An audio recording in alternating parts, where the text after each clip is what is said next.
सबसे बड़ी खबर है प्रधानमंत्री मनमोहन सिंह का कोयला घोटाले की जद में आ जाना। पूर्व प्रधानमंत्री मनमोहन सिंह, माफ कीजिएगा, कोयला घोटाले में आरोपी बनाए जाने के बाद मनमोहन सिंह ने पहली प्रतिक्रिया देते हुए इंडिया न्यूज से कहा कि मैं समन जारी होने से दुखी हूं। मनमोहन सिंह ने कहा कि वो हर तरह की जांच के लिए तैयार हैं। आपको बता दें कि दिल्ली की पटियाला हाउस कोर्ट ने मनमोहन सिंह को बतौर आरोपी समन भेजकर 8 अप्रैल को अदालत में पेश होने को कहा है। मनमोहन सिंह के अलावा पूर्व कोयला सचिव पीसी पारेख और कुमार मंगलम बिड़ला को भी समन भेजा गया है। तीनों को हिंडाल्को कोल ब्लॉक आवंटन पर आरोपी के तौर पर समन भेजा गया है। चलिए अब हम आपको ग्राफिक्स के जरिए दिखाते हैं कि मनमोहन सिंह इंडिया न्यूज से क्या बोले। समन जारी होने से बहुत दुखी हूं मैं, ये मनमोहन सिंह का कहना है, लेकिन ये जिंदगी का तथ्य है। मामले में सच सामने आना चाहिए। मैं किसी भी तरह की जांच के लिए पूरी तरह से तैयार हूं। मुझे पूरा भरोसा है कि सच यकीनन सामने आएगा। मुझे अभी तक सारी जानकारी नहीं मिली है। मैं अपनी लीगल टीम से सलाह मशवरा करूंगा। हम आपको दिखाएंगे कि आखिरकार राजनीतिक प्रतिक्रियाएं क्या आ रही हैं, मुख्तलिफ पॉलिटिकल पार्टीज क्या कह रही हैं, कांग्रेस किस तरीके से बचाव कर रही है। हम आपको सब कुछ दिखाएंगे, लेकिन उससे पहले यतीन्द्र शर्मा के पास में हम चलते हैं। मेरे सहयोगी यतीन्द्र शर्मा मेरे साथ मौजूद है। यतीन्द्र, मुझे ये बताइए, फेस सेविंग कैसे होगी, डैमेज कंट्रोल किस तरीके से किया जाएगा और एनडीए के आरोपों से किस तरीके से अब बचा जाएगा, इसके लिए कैसी तैयारी कांग्रेस में चल रही है?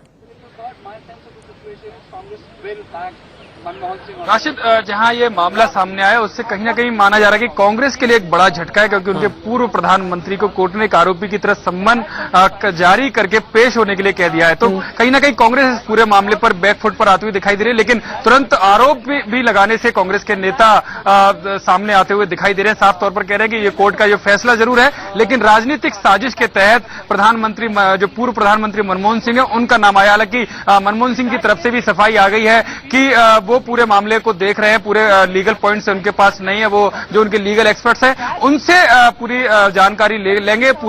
इस पूरे मामले से वो अपसेट जरूर है, लेकिन सच्चाई सामने आएगी, इस तरह का विश्वास भी उन्होंने अपने स्टेटमेंट में जारी किया। राजनीतिक साजिश कैसे कहा जा सकता है? ओडिशा के तालाबीरा 2 कोल ब्लॉक के आवंटन का ये मामला है। हिंडाल्को को 2005 में ही आवंटित किया गया। कुमार मंगलम बिड़ला की तरफ से चिट्ठी लिखी गई। जिस वक्त चिट्ठी लिखी गई, कोयला मंत्रालय का जो प्रभार था वो उस वक्त के प्रधानमंत्री मनमोहन सिंह के पास में था। तो अब राजनीतिक साजिश ये कैसे बनती है? राजनीतिक साजिश साबित कैसे करेगी कांग्रेस? देखिए, ये तो कोर्ट में कांग्रेस की तरफ से, मनमोहन सिंह की तरफ से क्या रुख रखा जाता है, ये तो उसके बाद ही पता चल पाएगा कि किस तरह से साजिश रखी गई है या हुई है। लेकिन जहां तक राजनीतिक आरोपों का प्रत्यारोपों का मामला है, तो ये कांग्रेस के लीडर अभी से करना उन्होंने शुरू कर दिया है कि एक साजिश के तहत उनको फंसाया गया है, क्योंकि जांच एजेंसी पूरी तरह से केंद्र सरकार के पास है और उसके आधार पर ही उस पूरे तथ्यों को तोड़ मरोड़ कर कोर्ट के सामने पेश किया गया। इस तरह की बातें कांग्रेस लीडर कर रहे हैं और साफ तौर पर मनमोहन सिंह की तरफ से भी कहा गया है कि वो पूरे मामले पर अपने लीगल एक्सपर्ट की सलाह लेंगे और उसके बाद एंगल से भी हम समझते हैं, कानूनी तरीके से भी हम समझते हैं कि आखिर यह मसला किस तरीके से आगे बढ़ेगा। मेरे सहयोगी आशीष सिन्हा मेरे साथ में मौजूद है सर फोन लाइन पर। आशीष, मुझे ये बताइए, कोर्ट ने आपराधिक साजिश और गोपनीयता भंग करने के आरोप में समन भेजा है। कोर्ट ने धारा 120B और धारा 409 के तहत यह समन भेजा है। इन धाराओं के तहत किस तरीके की सजा का प्रावधान है और आगे लीगल एग्जीक्यूशन किस तरीके का हो सकता है संभावित? देखिए, दरअसल राशिद एक बार पूरा मामला समझ लेते हैं। दरअसल ये पूरी जो पहल हुई है, ये सुप्रीम कोर्ट में जब पब्लिक इंटरेस्ट लिटिगेशन दाखिल की गई थी उसके बाद हुई है। ये पूरा मामला 2005 का है। तब कोयला मंत्री मनमोहन सिंह थे, चूंकि वो प्रधानमंत्री भी थे और कोयला मंत्रालय भी उनके पास था। उड़ीसा के तलाबीरा में 2005 में हिंडाल्को कंपनी को कोयला खाद्यान्न का लाइसेंस दिया गया था। चूंकि पूरा मामला देश की सबसे बड़ी अदालत में चल रहा था, इसलिए इस पूरे मामले में सीबीआई इन्वेस्टिगेशन हुई। सबसे हैरान करने वाली बात राशिद ये थी कि सीबीआई ने सबसे पहले कहा कि इस पूरे मामले में कोई भी इन्वेस्टिगेशन नहीं बनती है, कोई भी सबूत नहीं मिले हैं कुमार मंगलम बिड़ला के खिलाफ। तब कोर्ट ने कहा था कि जो सबूत दिख रहे हैं, जो जांच आपने की है, इसके अलावा सुप्रीम कोर्ट की भूमिका इसमें बेहद अहम रही है, क्योंकि सुप्रीम कोर्ट ने इस पूरे मामले में स्पेशल पब्लिक प्रोसिक्यूटर अपॉइंट किया था, इसके साथ ही स्पेशल जज भी अपॉइंट किया था। तब स्पेशल पब्लिक प्रोसिक्यूटर ने कहा था कि इस मामले में फर्दर इंक्वायरी की जरूरत है, जिसके बाद मजबूरन सीबीआई को जांच करनी पड़ी। और जब इसी बाबत कई घंटों तक मनमोहन सिंह से पूछताछ हुई, कुमार मंगलम बिरला से पूछताछ हुई, वही रिपोर्ट जांच की। ठीक है आशीष आप रहिए, आपके पास दोबारा लौट करके आऊंगा। कांग्रेस नेता मनीष तिवारी ये कहते हुए नजर आ रहे हैं कि ये समझने की जरूरत है कि सुप्रीम कोर्ट ने कोल ब्लॉक आवंटन मामले में पूर्व प्रधानमंत्री मनमोहन सिंह की बिल्कुल भी आलोचना नहीं की है। वहीं बीजेपी के वरिष्ठ नेता मुरली मनोहर जोशी को भी सुनिए और जेडीयू की प्रतिक्रिया भी देखिए। पिछली सरकार ने ऐसा कोई कार्य नहीं किया जिसके कारण उनको सर झुकाना पड़े। और ये जो कोयले खानों की आवंटन की प्रक्रिया थी, ये 1993 से लेकर 2009 तक वैसी ही थी। अगर किसी निचली अदालत ने कोई फैसला किया है तो इसको देखना पड़ेगा, और जो लोग आज इसके ऊपर हंस रहे हैं वो कल को इसके ऊपर रोते ना मिले। कोर्ट ने बुलाया है तो कोर्ट के आदेश का पालन करेंगे, करना चाहिए, स्वाभाविक। ये बात सही है, वो ईमानदार आदमी, लेकिन ईमानदार आदमी जो है वो नीचे कोई गड़बड़ हो रही है तो प्राइम मिनिस्टर थे, उसको देखना था उनको। आज जो समन्स आया है उस समन्स ने ये बता दिया है कि हम इस आवंटन घोटाले में जितने बड़े बड़े लोग इसमें इन्वॉल्व थे, जिन्होंने गलती की है, उनमें से पूर्व प्रधानमंत्री डॉक्टर मनमोहन सिंह का नाम आना है देश के लिए दुर्भाग्य भी है। और मुझे बहुत इस बात का आनंद है कि इसमें से कोई बच नहीं सकता, इस सुप्रीम कोर्ट ने बचाया है। तो प्रधानमंत्री डॉक्टर मनमोहन सिंह तत्कालीन समय में और उनके साथ में कोयला मंत्रालय के तत्कालीन सचिव और अनेक अधिकारी, अनेक बड़े बड़े उद्योगपति, इन पर कार्रवाई होना ये मैं सहज मानता हूं, ये होना ही चाहिए थी। इसकी जांच तो होनी चाहिए, कार्रवाई होते रहेगी, क्यों तो इन्हीं के कार्यकाल में ये सब बातें हुई थी।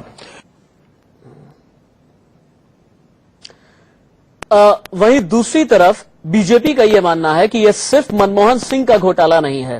बीजेपी का यह मानना है कि यह यूपीए सरकार का घोटाला है, कांग्रेस का घोटाला है। केंद्रीय मंत्री प्रकाश जावड़ेकर के साथ में यतीन्द्र शर्मा ने बातचीत की है, देखिए।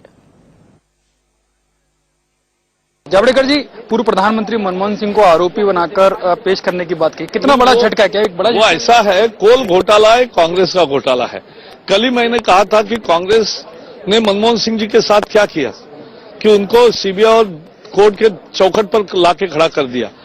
और लेकिन मनमोहन जी भी कोल मंत्री थे, उनके सिग्नेचर्स हुए थे, वही सारे कोल खदानें रद्द हुए, तो उनको तो जवाबदेही बनती है। लेकिन कांग्रेस अब गिरेबान में झांककर देखे, जनता का समय का तकाजा है कि